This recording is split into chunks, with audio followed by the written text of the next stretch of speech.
सरकार बना के वक्फ बिल को फेंकेगा कूड़ेदान में। सरकार बना के वक्फ बिल को फेंकेगा कूड़ेदान में। 10 सीट नहीं आएगा। पहले उतरो तो मैदान में। बार फिलॉसफी, वाह फिलॉसफी इसलिए बोल रहे हैं कि 9वां फेल है। संसद का कानून है ये, कौन कहां रोक पाया है।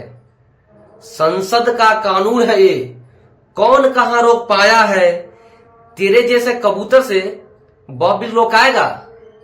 तेरे जैसे कबूतर से वक्फ बिल रोकाएगा। दोस्तों, आज हम बात कर रहे हैं वक्फ बिल के बारे में।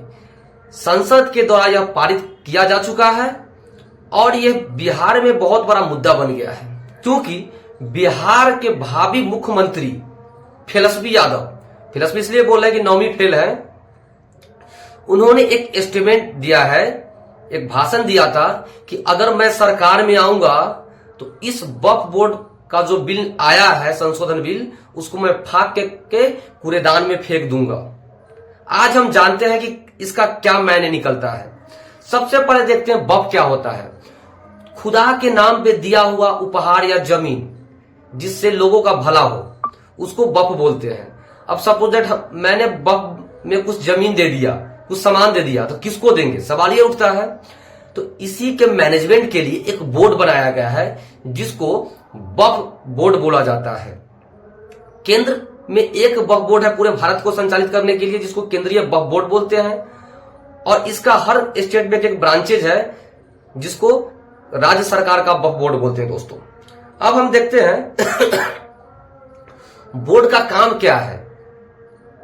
अगर बोर्ड के पास इतना जमीन आ गया तो उसका काम क्या है, तो उसका काम है मदरसा बनवाना, मस्जिद बनवाना, कब्रिस्तान बनाना, और जो गरीब मुसलमान हैं उसके लिए घर भी बना सकते हैं। दोस्तों, इंडिया के लिए बहुत बड़ी विडंबना है। अगर इंडिया के पास सबसे ज्यादा अगर जमीन है तो वो है नंबर 1 पे आता है रेलवे, जो कि रेलवे से कमाई करके देश को बहुत पैसा मिलता है। नंबर 2 पे आता है सेना, देश की सुरक्षा करता है।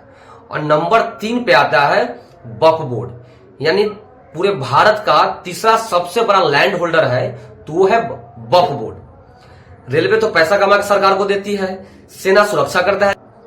इस वक्फ बोर्ड के पास जितनी भी जमीनें हैं, जितना भी पैसा है, संपत्ति है, उसका कोई ऑडिट नहीं होता है। इस पे सरकार का नियंत्रण नहीं है। दोस्तों, इसी नियंत्रण को बनाने के लिए, ताकि इसमें कोई गड़बड़ी ना हो, इसका लाभ सभी को मिले, सरकार ने एक संशोधन लाया और यह संसद भवन से पारित हो गया, यानी लोकसभा से भी, राज्यसभा से भी, और इस पे राष्ट्रपति का भी सिग्नेचर हो गया।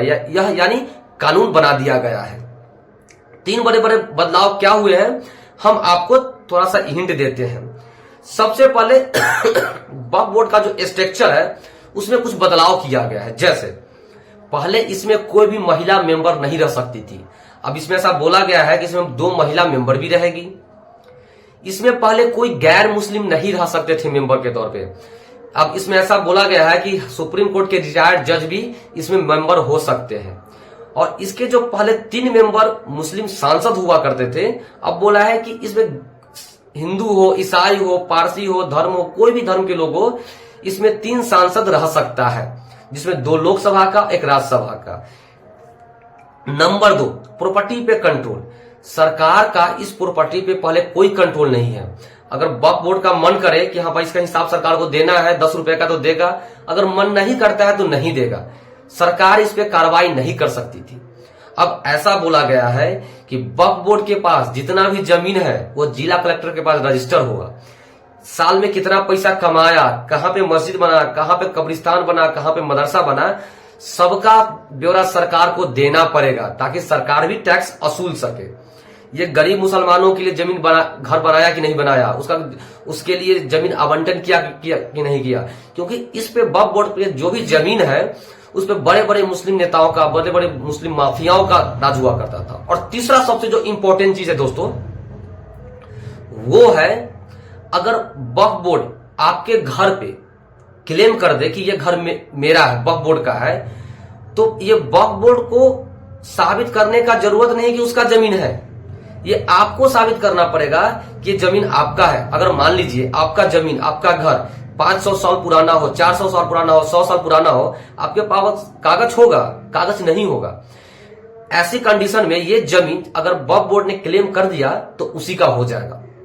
और सबसे आश्चर्य की बात यह है कि आप इसके अगेंस्ट में न तो जिला कोर्ट में जा सकते हैं, न ही हाई कोर्ट में जा सकते हैं, और न ही सुप्रीम कोर्ट में जा सकते हैं।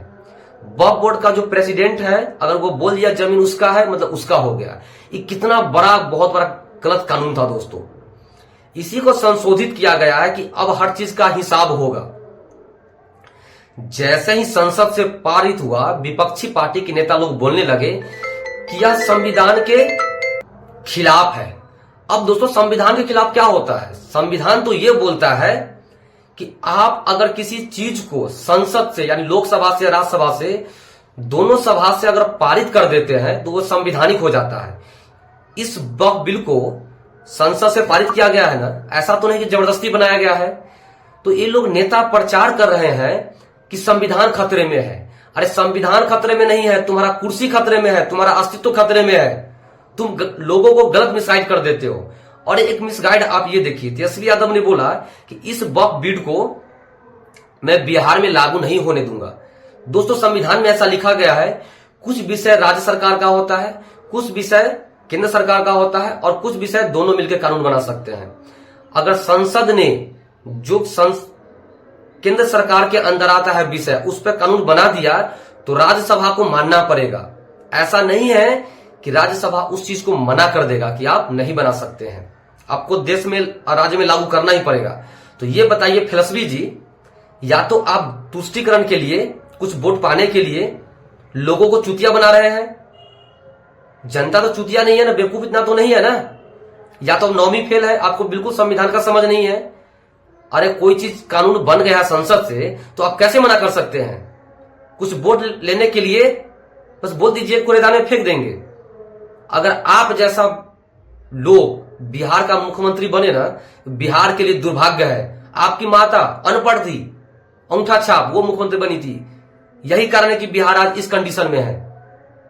जरा सोचिए, जनता को बेवकूफ मत बनाइए। जनता, आज की जनता पढ़ी लिखी है। कुछ लोग इस वीडियो में कमेंट भी करेंगे, गाली भी देंगे, जो उनके समर्थक होंगे।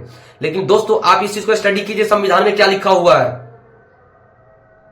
वो हमें चूतिया बनाया जाता है, बेवकूफ बनाया जाता है।